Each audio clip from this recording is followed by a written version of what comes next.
first thing we would do is to go over the alphabets.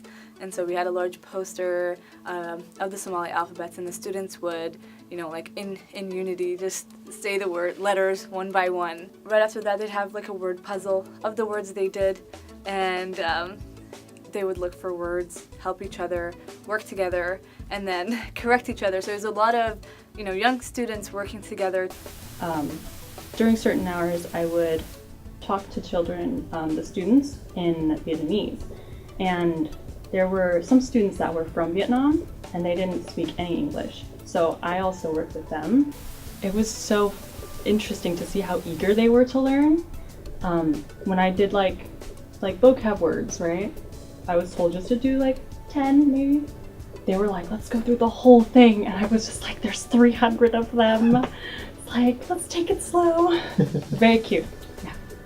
In the beginning of the quarter, I helped with the kindergarten classroom, and so when they would come in for class, they would have breakfast time when they sit and they would eat their breakfast and communicate with each other in Vietnamese. It was really, really cute.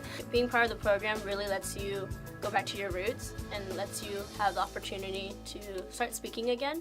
And so you see a lot of the students really have a strong sense of their language, and they have a strong sense of their culture. And I think that's something that we have to continue to utilize in the future, especially since the Highline District wants to continue it through elementary, middle school, and high school.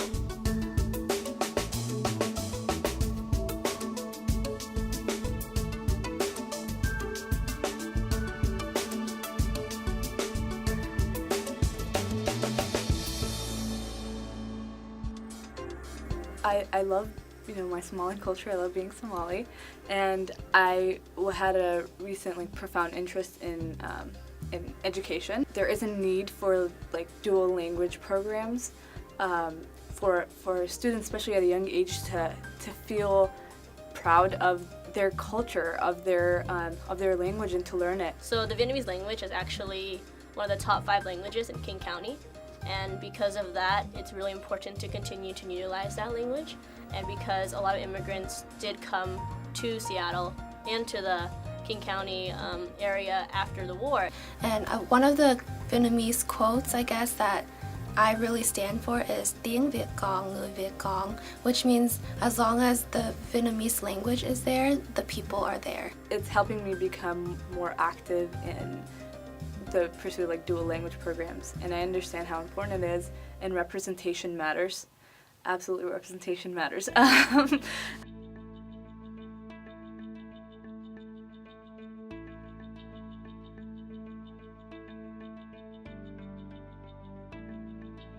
Just being able to teach is also me being able to connect and keep my roots, as well as motivate others and try to inspire them to, hopefully when they grow up, they'll do the same as well, so our culture and our language doesn't die.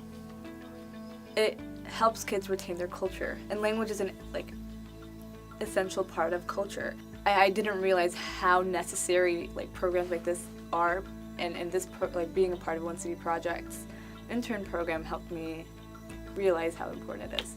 It was kind of an honor, just because I was able to do something for the community that I guess initially it feels almost insignificant, but through the long run you really notice it being a huge impact on the students. Regardless of your major or what you want to study, this internship really makes you have an impact on others and also impacts you greatly as well. Oh my god, do it. It might seem kind of I don't really want to teach, but do it just because the experience of being able to be in that setting. Don't be afraid to step out of your comfort zone, and if you feel even the slightest cultural cultural connection to it, do it. And so I thought this would be a great opportunity for me to have that impact on a small community, to start off at a small community level, but to expand upon it, as I grow in my educational career. It seemed like a really great opportunity, and it was.